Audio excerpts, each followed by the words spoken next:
Hello అండి. Welcome back to my channel. ఈరోజు నేను కాకరకాయ ఫ్రై రెసిపీ చూపిస్తున్నాను. కాకరకాయ అసలు చేదు లేకుండా చిన్న పిల్లలు సైతం ఇష్టంగా తినేటట్టుగా ఎలా చేయాలో చూపిస్తాను. చూసేయండి. ముందుగా నేను పావు కిలో కాకరకాయలను తీసుకొని వీటిని పైన లైట్‌గా గీరుకొని బాగా కడుక్కొని ఈ విధంగా సర్కిల్ షేప్‌లో సన్నగా కట్ చేసుకోవాలి. ఈ మందంగా ఉండేటట్టుగా కట్ చేసుకొని వీటన్నింటిని ఉప్పు వేసిన వాటర్‌లో వేసి 10 నిమిషాలు పక్కన పెట్టుకోవాలి. ఇప్పుడు ఒక మీడియం సైజ్ ఉల్లిపాయని ఈ విధంగా సన్నగా కట్ చేసుకోవాలి. ఇప్పుడు ఒక ప్యాన్ తీసుకొని కొంచెం శనగపప్పు, మినపప్పు, జీలకర్ర, ధనియాలు, వెల్లుల్లి రెబ్బలు వేసుకొని లైట్‌గా ఈ విధంగా దోరగా వేయించుకొని ఇవి వేగగానే తీసుకొని పక్కన పెట్టుకోవాలి. ఇప్పుడు అదే ప్యాన్ తీసుకొని మళ్ళీ 3 స్పూన్ల ఆయిల్ వేసుకొని మనం కట్ చేసి పెట్టుకున్న ఉల్లిపాయని వేసుకొని ఈ ఉల్లిపాయల్ని బాగా ఫ్రై చేసుకోవాలి. ఈ ఆనియన్ బాగా ఫ్రై అయిపోవాలి. ఇది ఈ విధంగా ఫ్రై అయిపోయాక మనం ఉప్పు వాటర్‌లో వేసి పెట్టుకున్న కాకరకాయల్ని వాటర్ అంతా ఈ విధంగా పిండేసి ఈ ఆనియన్‌లో వేసుకోవాలి. ఇలా ఉప్పు వాటర్‌లో వేసుకుంటే కాకరకాయ అనేది చేదు లేకుండా చాలా బావుంటుంది. చిన్న పిల్లలు కూడా ఇష్టంగా తింటారు. ఈ విధంగా కాకరకాయలన్నింటినీ వేసుకొని ఒకసారి బాగా కలుపుకొని ఒక స్పూన్ ఉప్పును కూడా వేసుకొని మళ్ళీ ఒకసారి బాగా కలుపుకొని ఈ కాకరకాయ ముక్కలు ఈ ఆయిల్‌లో బాగా ఫ్రై అయిపోయేటట్టుగా మూత పెట్టేసి ఫ్రై చేసుకోవాలి.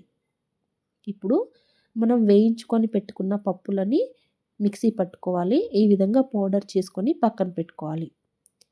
ఇప్పుడు ఒకసారి చూద్దాము. కాకరకాయలు సగం వరకు ఉడికిపోయాయి. ఒకసారి బాగా కలుపుకొని మళ్ళీ ఒకసారి మూత పెట్టేసి ఇంకాస్త ఉడకనివ్వాలి. ఈ ఆయిల్‌లోనే బాగా ఫ్రై అయిపోవాలి కాకరకాయ ముక్కలు. మూత తీసి చూసాను చూడండి. ఈ విధంగా బాగా ఫ్రై అయిపోయాయి. ఇప్పుడు ఇందులోకి పసుపును యాడ్ చేద్దాం. ఇక అల్లం వెల్లుల్లి పేస్ట్ అవసరం లేదు. మనం ఇందాక పొడి చేసుకున్న వాటిలో వెల్లుల్లి రెబ్బలు వేసుకున్నాం కాబట్టి దాని ఫ్లేవరే చాలా బావుంటుంది. అల్లం వెల్లుల్లి పేస్ట్ అవసరం లేదు. పసుపును వేసుకుని ఒకసారి బాగా కలుపుకున్నాక మన టేస్ట్‌కి తగినట్టు కారప్పొడిని కూడా వేసుకొని మంటను సిమ్‌లో పెట్టండి. లేకపోతే మాడిపోతుంది. కాకరకాయ ముక్కలకి ఈ కారం మొత్తం బాగా కలిసిపోయేటట్టుగా బాగా కలుపుకోవాలి. ఇప్పుడు టేస్ట్‌కి తగినట్టుగా సాల్ట్‌ని కూడా వేసుకొని మళ్ళీ బాగా కలుపుకోవాలి.